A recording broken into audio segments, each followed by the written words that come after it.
Welcome to the Comeback Season podcast, where we bridge the gap between where you are and where you're meant to be. We created this platform to be a place where you can land during your hardest seasons of life and feel fully supported as you rebuild.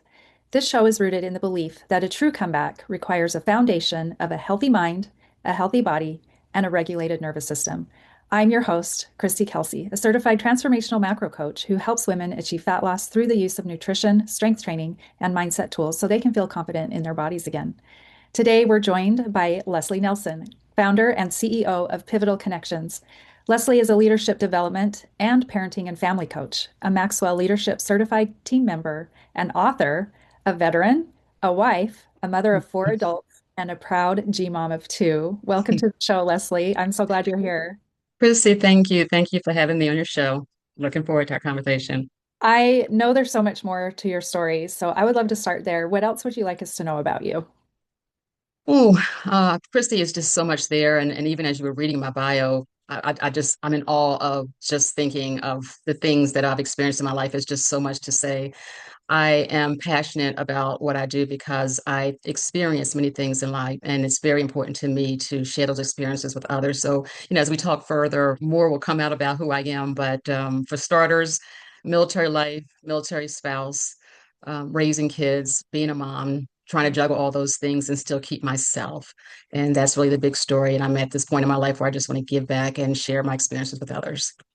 Yeah, so our show is called The Comeback Season. What was your comeback season? Where did that start?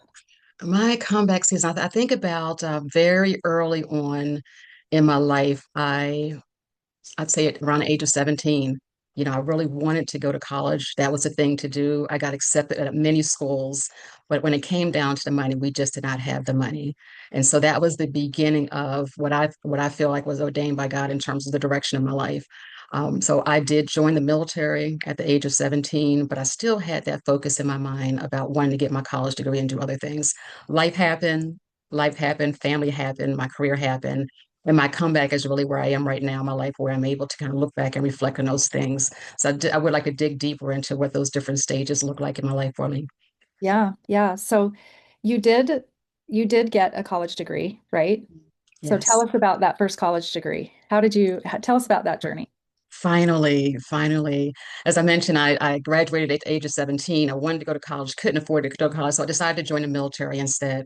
Still had that focus. So when I went in the military, I started taking advantage of the benefits that the military gave me while I was in. So there was a type of reimbursement. So every class that I took, they reimbursed me. I think it was 75%, and I took care of my books. And also was part of the fund that they set up at the time for you to say so you could save money. But every time we moved, and when I say me, I joined the army, met my husband. We had kids, got married, got kids, and I eventually got out the military. So we were moving every 3 to 4 years, and I'm still trying to go after this degree. All total, it took me 13 years Oh, to get wow. my undergraduate degree. For a 4 year degree, it took me 13 years. But Christy, when I tell you, it was about every time we moved, I went to another school. So I think I went to 4 schools for undergraduate. Every time we moved, I picked up where I left off. There were times when I lost credits, Mm-hmm. and that bothered me a lot. But I was determined just to keep on, keep on, keep on. So 13 years it took me. And I remember when I got it, I had just had our third child. Literally, I had her at the end of the year, and the next semester was the finals for me to graduate. And so I had to hurry up and get myself refreshed and ready after delivering her. And I graduated on that following March. But when I tell you, it was about just staying focused. And every time we went somewhere, just as I like to say, keep it moving. Yeah, I bet that was really emotional when you finally were able to receive that degree, that Yeah. accomplishment. It was so much more than just an education with all of the obstacles that you had to overcome with raising a family, moving, transferring schools, losing credits. That's really, really amazing. And what an accomplishment to have persisted in that goal. What do you think kept you rooted to that long-term goal? I mean, it really was a very long-term goal for you. What kept you rooted and kept you going after all that time? Christy, I remember at times feeling like I was losing myself. Mhm. I remember the burden, if you will, of sacrifice. Mhm. Every time we moved, it was about getting the kids resituated in school. My husband started with his job, and it was about getting everybody settled in before I could start doing what I needed to do next. Mhm. There were, I believe, job opportunities that I did not get because there was awareness that I was a military spouse. So I spent a lot of time in the federal government. But again, every 3 or 4 years, we're moving. So in terms of getting seniority and all those things that you would normally get if you're in one place, that wasn't there. I'm not pointing the finger. I think that's just reality. But life goals, when we talk about having life goals, it's very important to have those. Growth should never stop. And I'm reminded of John Maxwell. He has this book that's called 15 Invaluable Laws of Growth. And in it, one of them, he talks about the law of the rubber band, Christy. And the law of the rubber band requires us to stretch. It Mhm. literally says growth stops when you lose the tension between where you are and where you could be. So Oh, I think of that as having to stretch every time, even when it was hard, even when I felt like I was not getting anything for Leslie. I just had to stretch and move past that. And I don't want it to sound like it's easy because in the moment it was hard, but I knew I wanted to do something for myself. I could yeah. tell you about other things I stepped out to do, but I wanted to get that education, even though it took Yeah. longer than expected.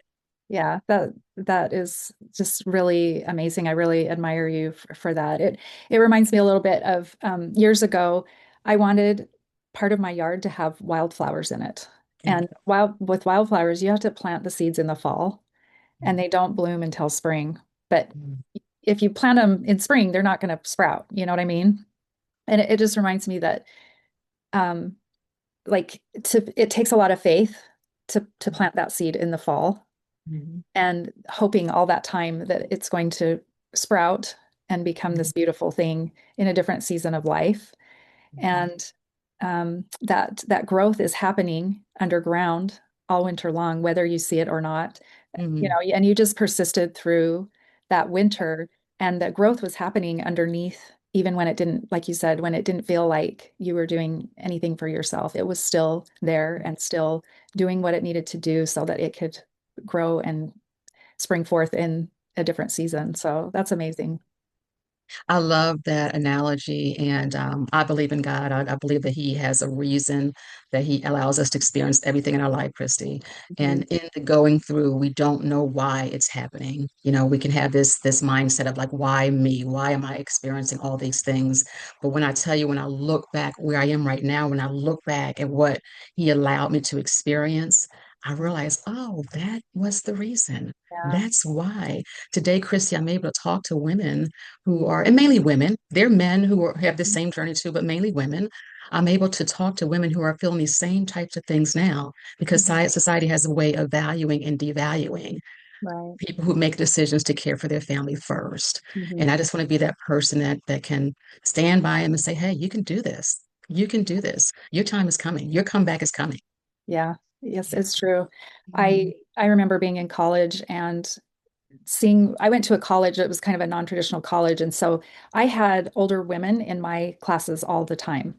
Mhm. And most of them had gone through some kind of difficult thing in their life, like a divorce or, decide to have a career change, or they never got their degree. And there Mhm. was something about them that was different, pursuing Mhm. their goals and their education than those of us who were college students, because that was our season to do that. You know what I mean? Yeah, I know. Not that it wasn't their season to do it too, but it was just a different motivation that they Mhm. had behind everything they did in school. And they were always the top ones in the class, right? I was going to say the Because same. because you've already gone through a lot of hard things in your life Mhm. after, so many seasons of life, and you're like, no, I know why I want to do this. And your distractions are different than you are Yes. when you're like, 20 or whatever, Mhm. but you still have those distractions, but you've already practiced going through these hard seasons of life. And so Mhm. that muscle is a little bit stronger to push through, I think. Mhm. I'm just Absolutely. talking from observation, not that I've gone back to school or anything, but I mean, I have done my certifications, but Mhm. that's a little different than semester after semester Mhm. picking things off. So, But Christy, even and that's a great analogy, or just what we can experience from people who are in different seasons yeah. that can pour back. But even as you mentioned that, it may not be college, Hmm. it may be a certification, it may be any, you name it. Hmm. I think it's important that we set goals in our lives and make sure that, and we've heard this terminology before, we want to make sure they're SMART goals. And I'm not teaching a class here. This is about things that are specific, things that are measurable. So you could look back a year from now and say, yeah, I got 3 hours done here, I got 6 hours done here, right? And make sure they're attainable. We could as raising kids, raising families, we could say we want to do this and do this, but do we really truly have the bandwidth to do it? Is this going to be more frustrating than anything else? Is it going to get us to a place where we feel like we can't get it done because we pile too much on our plates, right? So they got to be realistic and go ahead and set those time parameters. It's very important. And one thing I love about, I have a vision board, and one thing I love about that vision board is, and I revisit it every year, I love looking back at what I wrote down of Mm, what I wanted to do, what I aspired to do. I may not finish it 100%, but I can see progress. So, mhm. one of the things I would encourage anyone to do is write down what you want to do, write out those life goals, and don't allow anyone to detract you from something that you truly desire to do. Because, Christy, there's people out there that will discourage us, that say, well, you'll never amount to anything, you can't get this Right. done. Write those things down and be very intentional about walking towards that progress. It works every time. Yeah, I love that. I remember as a youth, I had a mentor who used to say, it's better to shoot for the stars and miss than Mm. aim for a cow pie and hit your target. I love it. I love it. I see the mess, Yes. the vision of the mess. Yes. Yeah. I have to Yeah. imagine that this persistence in your education had an influence on your family, on your children. Mhm. How do you set how do you become a model for healthy goal setting for your children? Mm. I want to be very careful how I say this because everyone has their own life goals. Mhm. Your goal is not mine, mine is not yours. But our kids are watching, Christine. Whether they're our kids or whether they're our neighbors' kids or our sister's kids, our kids are watching. And I'm so grateful. We have four adults, and each of them have, at a minimum, obtained their bachelor's degree. One of our daughters, she just achieved her MBA, and my son has the equivalent of that. They're actively contributing to society. They're focused on goals. I like to believe they were watching. They were watching and they saw my intentionality. They saw that in despite the struggles and difficulties that when we set goals, we can achieve and might take a little bit longer. So yeah, it's very important that our kids see what we're doing too. And it's really wonderful now when I think about, and we'll talk about generosity.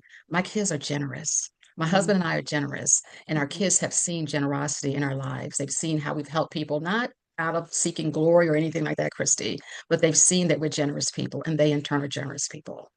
So Yeah. we have to know that they're watching us. Hmm. I love that. That's so Yeah, great. yeah. I would love for you to touch on your life with the military, being in the military as well as being a military spouse. How does that experience impact how you relate to families, especially military spouses and stay-at-home parents? Yeah. Chris, even now, today, we have military spouses who are impacted by war or Hmm. wars or conflicts around the world. Even now, we have military spouses that are in communities where they don't have good support systems.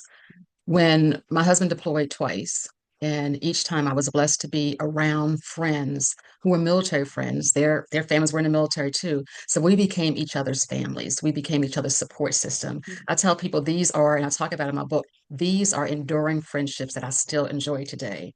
These Hmm. are friends that we helped each other watch each other's kids. We helped each other when we just had those down moments. We went to church together. We just supported each other. So as a military spouse, I needed that support system. I needed to be able to have time where I could just unwind and rest. And I had that in friends who helped, take care of the kids. Our kids went to the same schools together and different things like that. So it's very important as a military spouse to surround yourself by people who will support you and encourage you. While your Hmm. family is not there, find friends who become your family. And that's something that we always had to do. The life of a military spouse is uncertain, particularly when you talk about wartime. There's times of separation. There were several times where my husband went ahead of us because we were not given orders, if you will, to proceed to go with him. So we had long periods of times of separation. We had periods where I had to go stay with my family while he was, deployed or in training or whatever. So it's hard. It's hard. The separations are the hardest. I remember times when he would come home and I would ask that he just wait a little while before he jumped in as daddy again, right? Because the kids were used to hearing mommy's voice and just the way my tempo and all those things, right? So they needed time to readjust when he came back, right? But he was always that father. He was always that person that stood up and took care of our families. But as a military spouse, it's very difficult. So I encourage military spouses to find those support systems wherever they are. I'm actually in an area right now where I'm going to be very intentional the next month or two about finding military spouses and just giving them a shoulder to lean on, someone they could talk to. In my parenting programs, I'm constantly searching for people who have military backgrounds, right? Because I know how it feels. I know how it feels. And if you, listeners, and you, Christy, if you know of a military family, right? Someone impacted right now by the war or not, right? I encourage you to reach out. Ask, can I help you in some kind of way? Is there a support system that you have or you don't have? And if not, how can I help you? These Mhm. are people who are making serious sacrifices every single day. And as we talked about before, the sacrifices are with spouses that have life goals, but right now we can't get to them, right? Mhm. Right now we're moving from place to place. We don't have that stability, but we need people to see us. We need people to understand that we need help.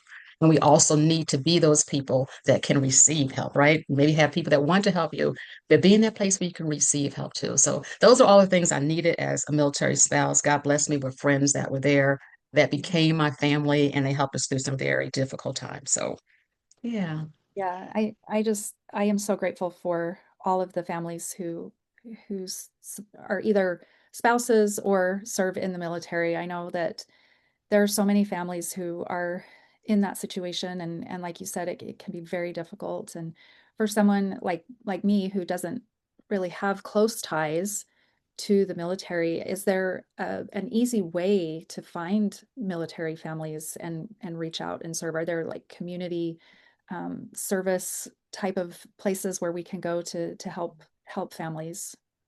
Great question. It depends. Mhm. If you live near a military installation, you can possibly reach out to those installations. They have things called family support centers that you can reach out to, even just calling the base operator and find out if there's a support group or something that you can help.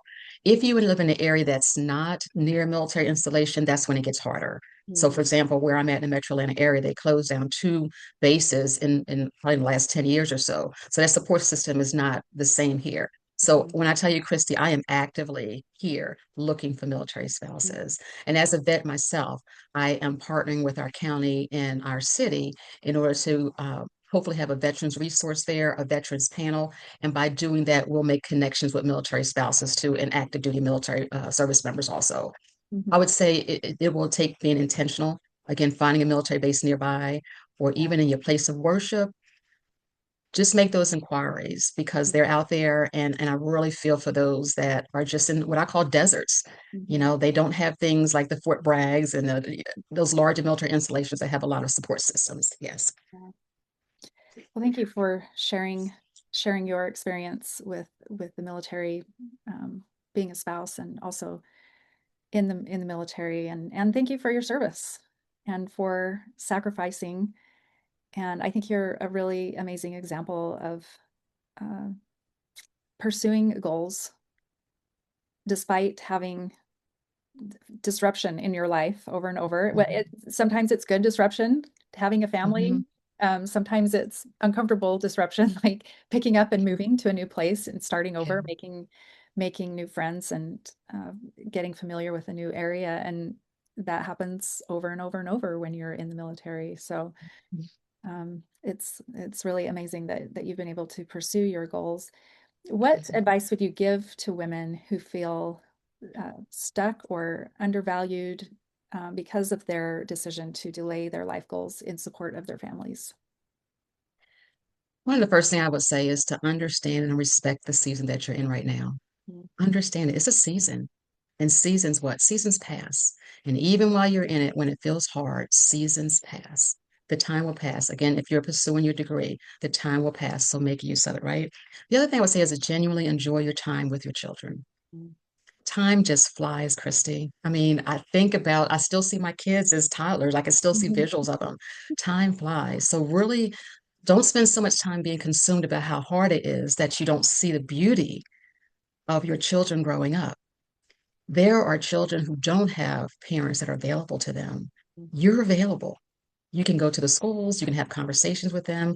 I won't even begin to dig into all the different trials and struggles that our youth are experiencing today, but you have an opportunity to shape and mold them in a meaningful, positive way. So please, please don't miss that time that you have with them right now. The other thing is surround yourself by people who support and encourage you, right? Mhm. We all need other people. No man is an island, right? No man stands alone. Look for people who will support and encourage you. If you know someone else who has a child or that's the same age as yours, figure out how you can babysit for each other, take turns doing things for each other, hanging out together, right? Find that support system. And finally, continue to set those life goals, those SMART goals we talked about, right? Yeah. Who cares if it takes 10 years? In my Yeah. case, it took me, I say 13 years to receive my 4-year degree. Who cares? Yeah. The important thing is that you keep it moving. Just Mm. keep it moving and don't allow anyone to take away from what valuable things that you're bringing to your family today. You are contributing in a way that's not measurable. It's truly not measurable. And when your kids get older and they can really understand that sacrifice is a whole new thing. You'll have kids, your kids loving you in a different way because you chose to dedicate that time to them. You chose to focus on them. You chose to sacrifice for their well-being. Okay, Yeah. so please don't beat yourself over it. Just keep it moving. Find those things that you can do to keep yourself happy too. Yeah. I, as you're talking about that, um, I keep thinking about the word identity. You know, Yes. oftentimes we tie our identity to the season of life that we're in. Mhm, Like I identified as a stay-at-home mom for many, many, mhm, many years, mhm, but at the same time, I knew that I'm also me. I'm also mhm, me.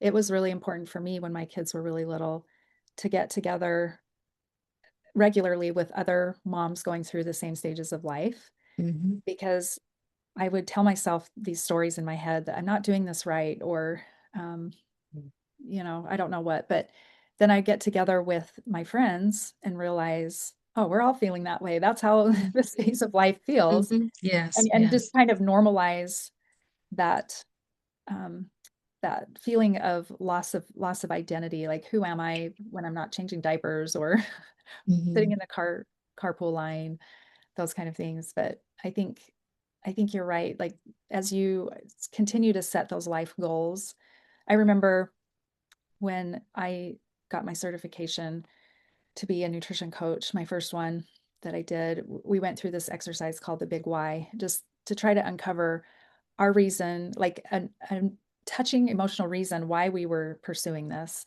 And mhm, one of the reasons for me that came out that I did not know was there was that I wanted my daughter to be proud of me. My mhm, daughter is my oldest child, and I've always mhm, admired her because she has so many wonderful traits and qualities that I don't have. And I mhm, just always admired her because she was different than me and I wanted her to be proud of me like I've been proud of her my whole life. mhm, And so when she says, "Mom, I'm really proud of you," ah, and I can feel that, it makes yeah, me so glad that I yeah, took a chance on myself and pushed myself to do something that was out of the box for me.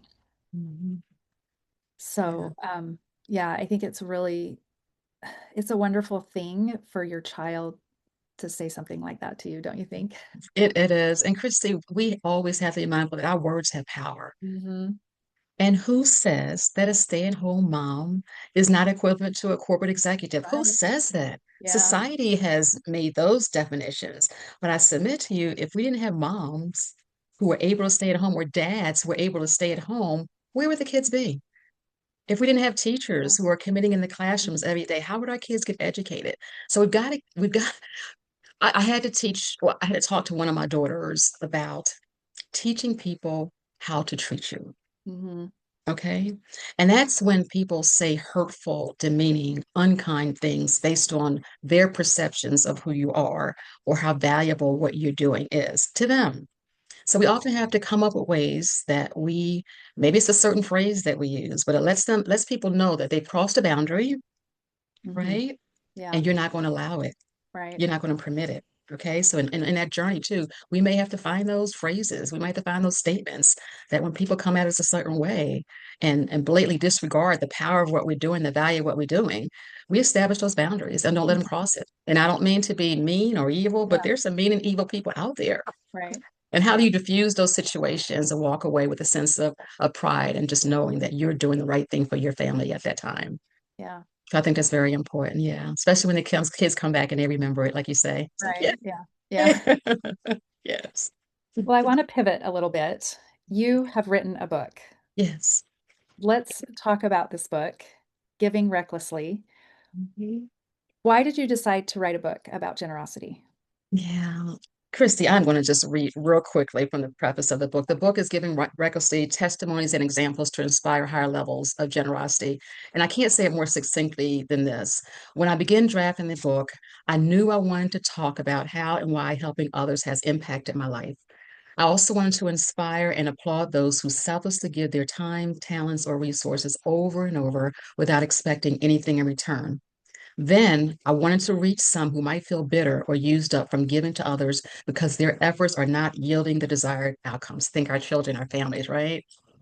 Most importantly, I needed to share and testify about the ultimate act of giving by my Lord and Savior Jesus Christ and provide biblical examples of people God used to save the lost. So that was really, I just had these things inside me that had to come out, Christy, because I've seen generosity at its best. I've experienced it, I've observed it, I've been the recipient of it, and I just needed to share with other people. What a blessing to have that outlook on life.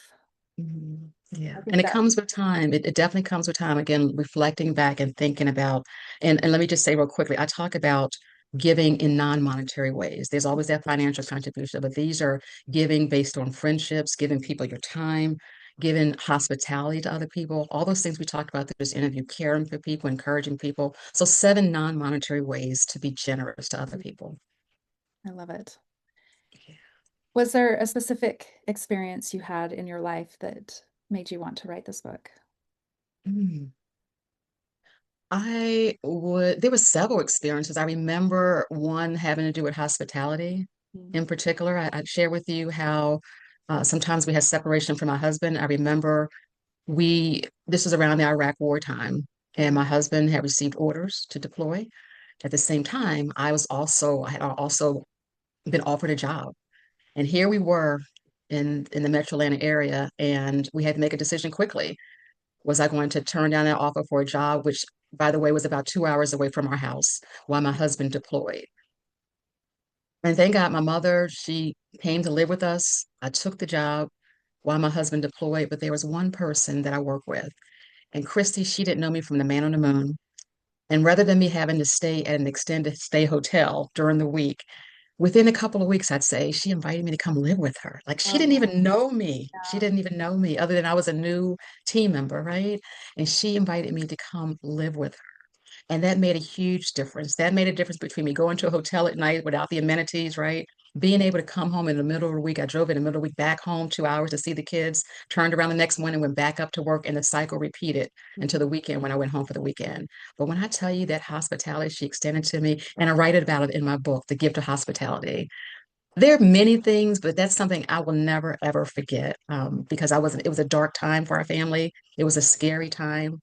Our kids were small and they needed that stability of being in one place while mommy and daddy were doing what they had to do. Wow. And she helped tremendously. Yeah. That's amazing. Yeah. Well, Leslie, this has been so wonderful. I could keep going I and love and talking. hearing more about your experiences. Will you share with our audience where they can find you? Absolutely, absolutely. I am on link. I have a link tree, and I hope we're able to put that out with Yep. when this goes out. You can also find me on LinkedIn under Leslie K. Nelson MBA. I also have a generosity workbook, and it's based on my book, Giving Recklessly. And you can find that at generosityworkbook.com. So the main things are LinkedIn. I am on Instagram at PivotCon. That's at PIVOTCONN. And you can find all my additional information there. Yeah. Yeah. We'll have all those in the show notes. Is there Yes. anything else that you want to say before we wrap up? The last thing I want to just say is just as I say with the book, give recklessly, give recklessly, give people your time, give people support they need, give people the care they need. And for all you moms out there who are raising your kids, keep going. Don't let anyone undervalue what you're doing. You've got this. God has a plan for your life, and watch and see how it plays out over the years. So Thank you that's so it. Yeah. And thank you to everyone listening to the comeback season. We hope this conversation reminds you that it's never too late to grow, to begin again, to pursue purpose, or to become more of who you were created to be. We'll see you next time on the comeback season. Thank you for joining us on the comeback season. Please remember, the conversations we share here are for informational and motivational purposes only. We are not licensed medical professionals, and this podcast is not intended to diagnose, treat, or replace guidance from your doctor or your healthcare provider. Always consult your healthcare team before making changes to your nutrition, your fitness, or your mental health routines. Your health and well-being comes first, and we want you to move forward safely with the right support for your journey.